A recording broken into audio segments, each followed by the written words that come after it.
Glaminatrix is releasing the Nearly Natural palette and I want to do a deep dive on it. I'm going to be doing some detailed swatches along with shade descriptions of all of the shimmers, then I'll be doing a look with the palette, and at the end of the video I'll give you some thoughts on the palette along with comparisons. In case you're new to my channel, my name is Noopur and I love indie makeup and all things color and sparkle, and I would really love it if you could give this video a like and consider subscribing, especially if you aren't already subscribed, and especially if you like indie makeup content. I'm going to give you launch details in a second here, but first I want to disclose that I did receive this palette in PR. Thank you so much, Glaminatrix, for sending this over to me. So this palette will be released on Saturday, April 19th at 6 p.m. Eastern Standard Time, and it will retail for approximately $53 US. Glaminatrix is an Australian brand, so the price might vary a little bit depending on conversion rates, but you can always stack an affiliate code on the palette.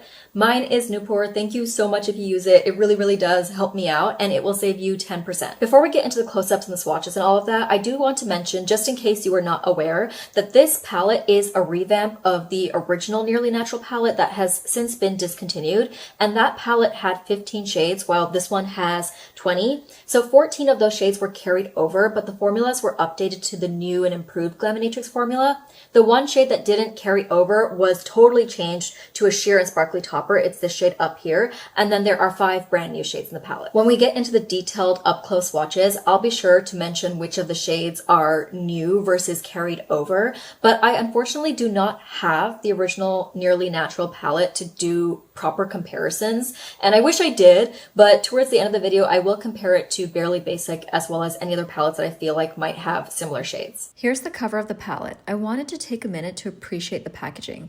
In a world of increasing AI art usage, I love that Glaminatrix shows us that if you can't or don't want to use a real artist for whatever reason, you don't have to turn to AI art. There are other options for beautiful packaging. Here is a close-up of the inside of the palette. The pans are the mini size that the brand has been doing for a while now, and the palette is also magnetic. Then here are my photo swatches so you can see the entire color story at once, but I will be doing individual shimmer swatches in a second here, along with shade descriptions. Here are all the shimmers together. I want to note that these shades are not shifty, so I will be talking about texture and other things in my descriptions. Popping back in to let you know how I do my individual swatches, just in case you're new to my channel. So I do an opaque swatch up top and a sheer swatch at the bottom, and then when I'm rotating my hand like this, I do both an in focus as well as an out of focus shot, just so you can get a well-rounded idea of what the eyeshadow looks like. And then I also do a voiceover with shade descriptions of like the texture and color and any notable things that I am seeing. Naked Eye is a sheer sparkly topper with no base. The sparkles are silvery white with a fine particle size,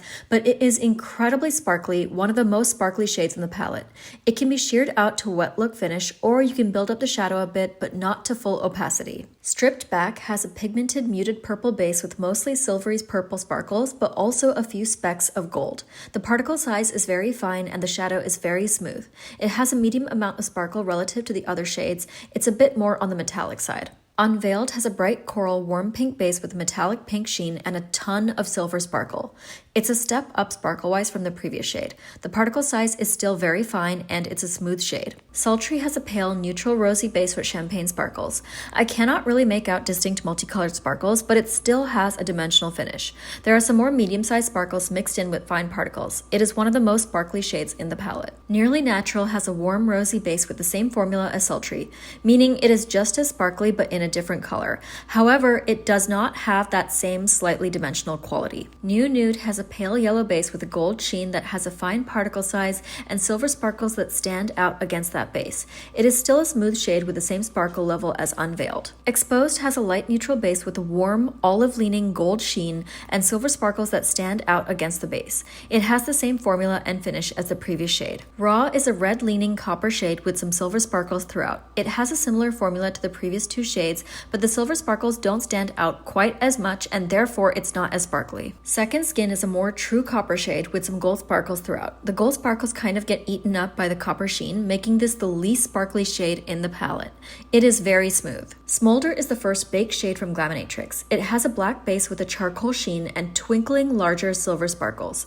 There are also extremely fine gold sparkles mixed in that aren't very visible, but together all these colors and textures make this a very dimensional shade with an intense sparkle. It feels a little textured and grainy in the pan, but it smooths out well. For the look, I'm going to do a warm tone look because I feel like right now cool tones are like all the rage, and I just feel like warm tones need to get a little bit of love. And also, I really want to test out this mustard shade because I find that mustard sometimes like don't show up super well on my skin tone. And in case you're new here, the way that I do my tutorials is I'm going to be showing you the application on this eye, but I'll already have the step that I'm currently showing you completed on this eye. That way you can see as I'm building the eyeshadow what I'm working towards. So the thing with mustards is you can see that this one does show up on me, but it's kind of like, I don't want to say a double-edged sword, but it's almost like if they do show up, it's like I can't really judge how well they blend because they kind of just blend into my skin tone. And obviously this did blend really well, but part of it is that it's just like close to my skin tone. I also want to note, and I don't know if you can see this on camera, but I'm having some like texture over here.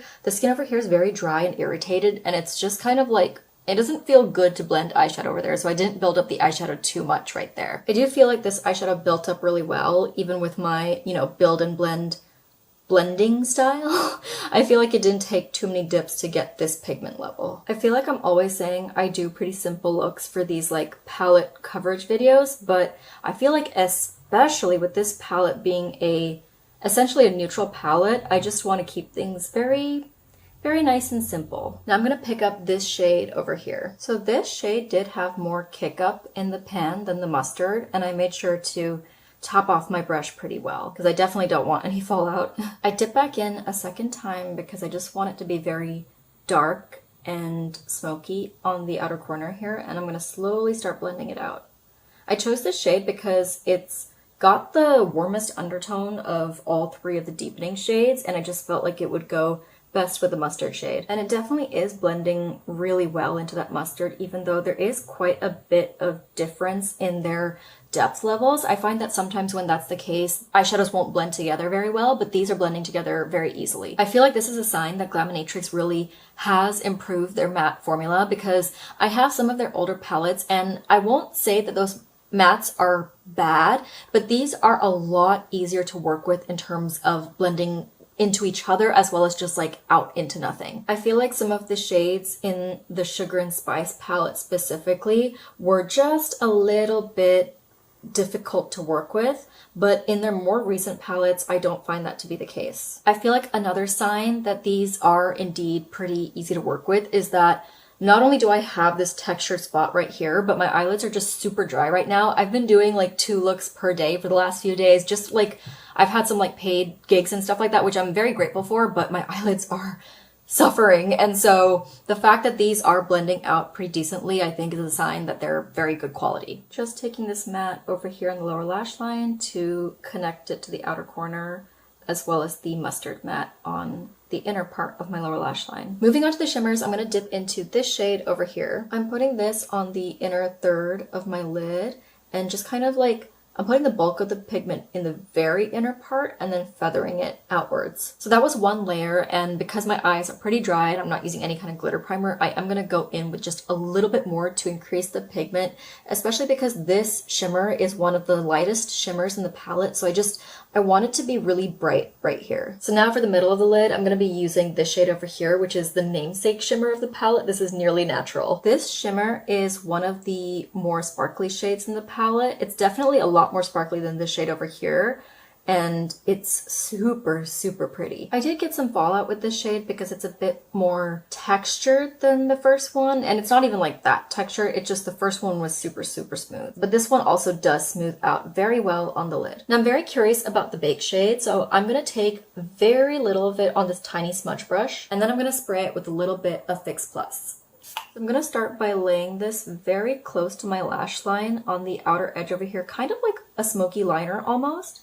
But as the brush gets a little bit drier and most of the pigment leaves it, I'm going to start smudging it a little bit outwards this way as well as upwards into that other shimmer. I basically just want a very subtle smoky effect on the very outer portion here, and by my lash line that'll kind of like, you know, once I have mascara on, it'll kind of just like diffuse into that mascara. Now I absolutely have to use the sheer sparkly topper shade in my inner corner. I'm gonna do the usual, just putting it in my inner corner, as well as down here, and then running it up through the swoop. Now, I'm not exactly sure what the original Naked Eye shade was in the original Nearly Natural palette, but I am so glad that they changed it to this sheer sparkly topper. It is so wet looking, and because it doesn't have a base, if you put it on very sheerly, there's not going to be a white cast, and I just think that it's so versatile. Here's the final look. I went very warm tone with my cheeks and my lips just to kind of like match with the eyes, and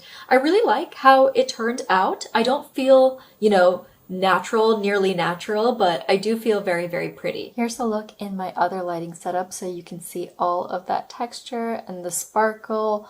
Hopefully what I'm seeing in real life like translates on screen. I can never really like tell if, you know, when I'm doing this, like what you guys think. So let me know in the comments. Before I start my first impression section of this video, I always like to let you know that this is not a review. It is very much a first impressions because today was my first time using the palette and I have to use it a lot more before it can be considered a proper review. Let me start with my thoughts on the color story because I think that this is such a smart concept for a neutral palette because I feel like what is missing with a lot of neutral palettes is they either lean too warm toned, too cool toned, or they don't have enough variety in the tones and the depths of the mattes. But I feel like when I look at the mattes over here, you have a little bit of everything. You have some like slightly, you know, warm tone shades, you have a cool tone shade, you have a mauve shade, mustard, olive, and then you have 3 deepening up options that go with all of these. You have like a proper neutral, then you have something that's a bit more warm toned, and then you have a black for all the people who like to have black in their palettes. And usually I am a please don't put a black shadow in my palette person, but I think it does make a lot of sense for a neutral palette. I also think that it makes sense to have this bone colored shade over here, even though usually I like the black shades. I'm like, please don't put these in my palettes. I don't have a use for them. I do think it has a place in a neutral palette. That being said, for my skin tone specifically, while I can understand this shade being there, I would have preferred to see like only one of these 2 shades because I think both of these are, at least one of them is a newer addition to the palette, and I just feel like I have absolutely no use for this shade because this one I can at least use as like a matte inner corner highlight. I wouldn't use it as a blending out shade, but I could use it as a pale inner corner highlight. But this shade over here, it is just like, it's so light, not light enough to be an inner corner highlight, but not deep enough or like not useful for me as a blending out shade. And I would have much rather have seen like a more purpley neutral because I feel like when it comes to the midtones in this palette, you have such a good variety of midtones in all these different color categories, and a slightly purple shade would have made me so happy, or even like a super cool tone gray shade because, you know, this is a cool tone, but it's very, very light. This is slightly cool tone, but it leans more neutral, and so I think it would have been really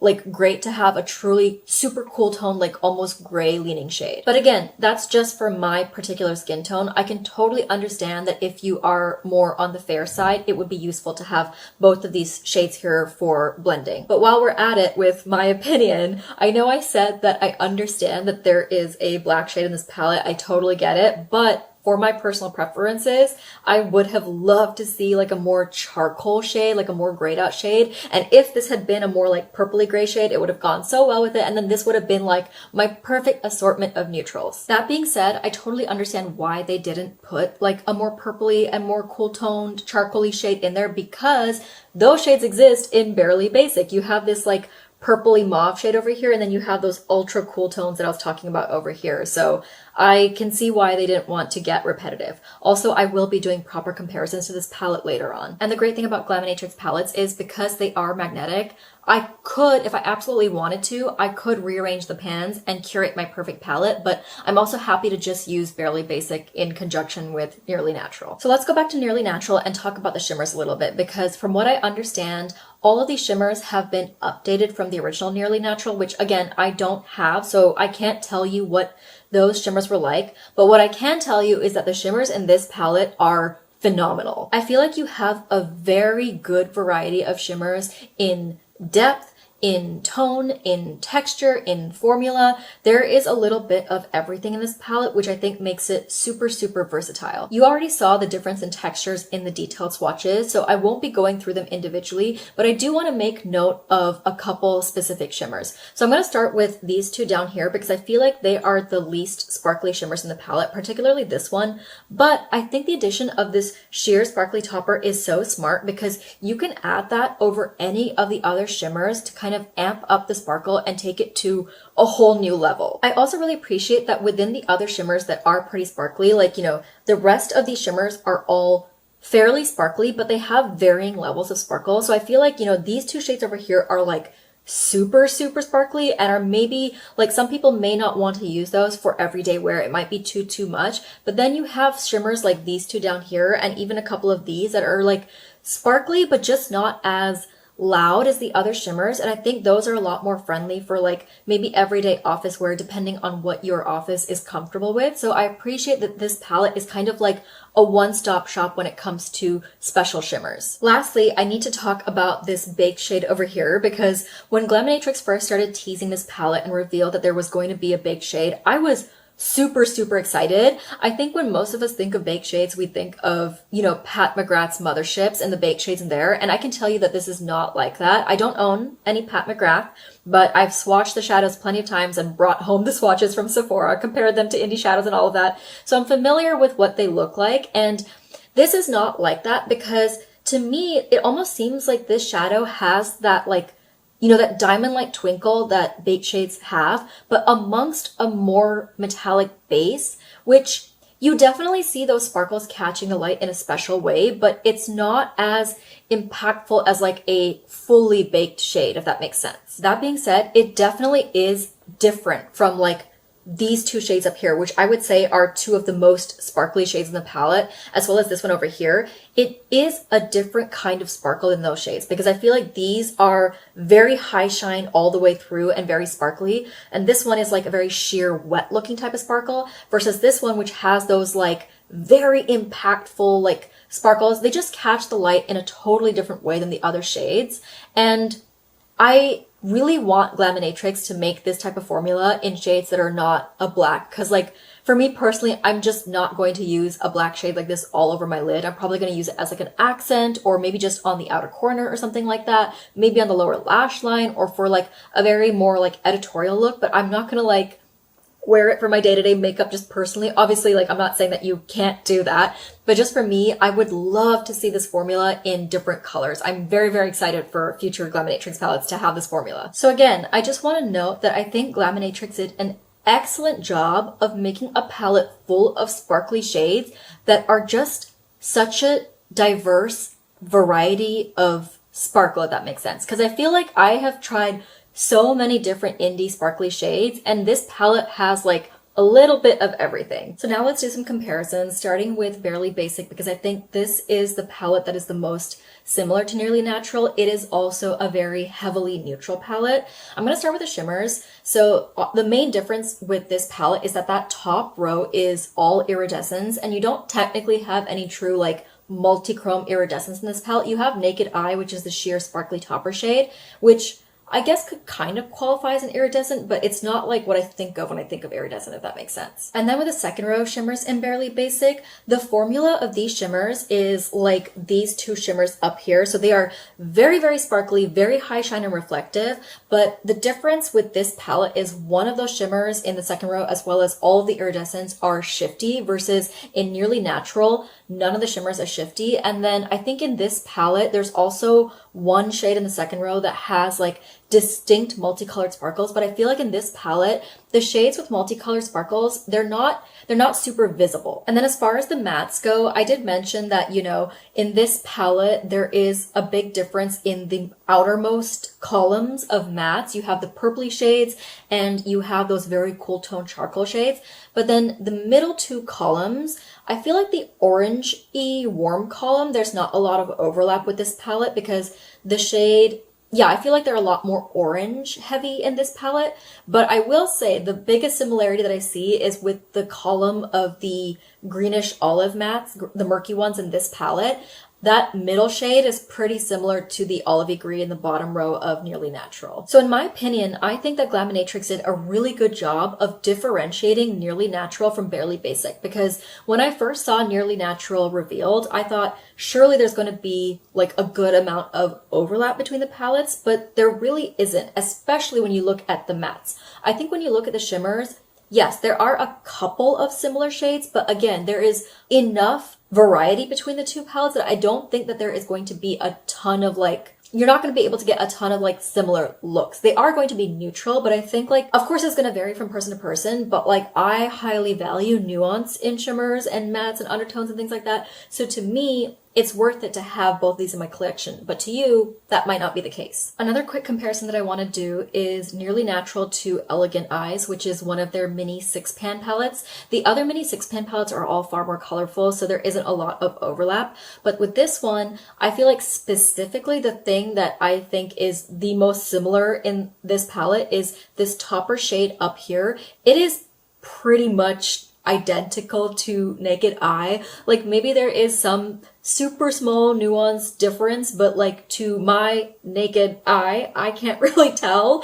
And I just feel like if one of the reasons that you wanted to pick up this palette was for that sheer sparkly topper shade, like I'm not saying you should ever pick up a palette for just one shade, but if that was kind of like the clincher for you, just pick up this one instead. I also think that the other two shimmers in this mini palette are more sparkly and more reflective than the shimmers in this palette, like all of them, especially these two over here. Because like the baked shade is like, it's in its own category, but I was saying that these two shimmers up here are the most sparkly and high shine in this palette, and the remaining two shimmers over here are even more sparkly and high shine than these. Then here is Nearly Natural against Rich Romantic, which again, not a ton of overlap. The shimmers are totally different because most of these are shifty shimmers or satins, which this palette does not have. And then in terms of the matte, this like reddish shade down here is a lot more red than this brown down here, which is just like more of a warm tone brown. And then the neutral mattes on the far left of this palette have a lot more yellow in them than any of the mattes in here. And like this matte down here is like much more mustardy than like these neutral mattes over here. Like they have a lot of yellow in them, but I would still call them neutrals or like neutral browns. Then I also want to compare it against the Fairy Lights palette, which this has been discontinued. This was a holiday palette like a year or two ago, but I really love this palette. I think it was such a good deal. So if you have it, this formula is again different from all of the shimmers in this palette. This formula is much more metallic and reflective and like almost a little chunkier, I would say, than the shimmers in this palette, barring the baked shade, which has, like I said, it's its own thing. It's got its own texture. These are more, they're just a little bit more textured, but not in like a negative way. I think that's what makes them so special. But I just feel like at this point, Glaminatrix has so many different sparkly metallic formulas that it's just a matter of finding the texture and finish that you like the most. And it's really hard to describe like through a camera unless you're seeing it in real life. But what I will say about Nearly Natural is all of the shimmers in here, it's not like they aren't sparkly because they are, but it's much more of a refined sparkle. Like I feel like this is the most refined sparkle that I've seen from Glaminatrix in the last year or two, which I think makes so much sense for a palette that is named Nearly Natural. Like to me, this feels like the perfect everyday sparkly palette when you don't want to do too much, because this is very much like a statement shimmer, you know? It's beautiful, and I think for a lot of indie makeup lovers, you have no problem with like sparkling and shining and stuff, but I feel like I get a lot of comments from people who are like, oh, I can't do like the super glittery eyes day to day, it's too much for me.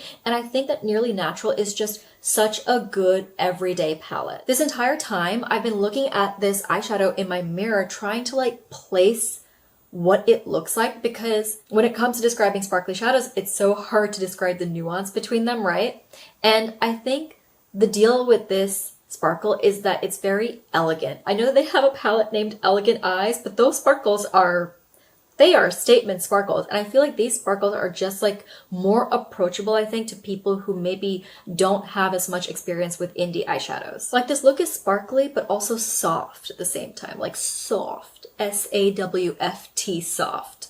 Lastly, I really want to quickly talk about how the shimmers in this palette compare to some of their single shadows, specifically the Glistening Creations line and the Diamond Metallics, because I think those two lines have a lot of neutrals in them. So first of all, with the Glistening Creations, I find that those are similar in particle size because a lot of those they have a very small, fine particle size, but in finish, they are different. I find that they're a lot more metallic when they're built up. That sparkle really comes out when you kind of like wear them a bit more sheerly and buff out the edges. But even when you do that, I find that the type of sparkle is a bit more of like, almost like a wet look sparkle, especially with shades like Skink or some of the more sheer or lighter based ones. They can sheer out to a bit more of this like glossy finish. Now the Diamond Metallics are again completely different. Those have a bit more of a textured finish in my opinion. They have a larger particle size than anything in this palette. Not that those are flakier or anything, but all of the shimmers in this palette have a smaller particle size except for the Baked shade. And the Diamond Metallics have just like a far more reflective finish. They are way more sparkly. They are way more loud. You know what I mean? So again, this palette just has more of that refined shimmer. Okay, I think that's it. And I know that was a lot of information, so I'll try to keep this outro short. First of all, I hope that this video was helpful, and if it was, please don't forget to give it a like. And if you have any questions, if I missed covering anything like that, just let me know in the comments and I'll definitely get back to you. I'll try to get back to any comments I see before the launch, especially because I have a feeling that this palette has potential to sell out, and I don't mean to say that to like scare you into buying it, but just in terms of like, I want to get back to your questions as quickly as possible. Thank you so much for watching till the end. I always really, really appreciate it, and I'll see you in the next one. Bye!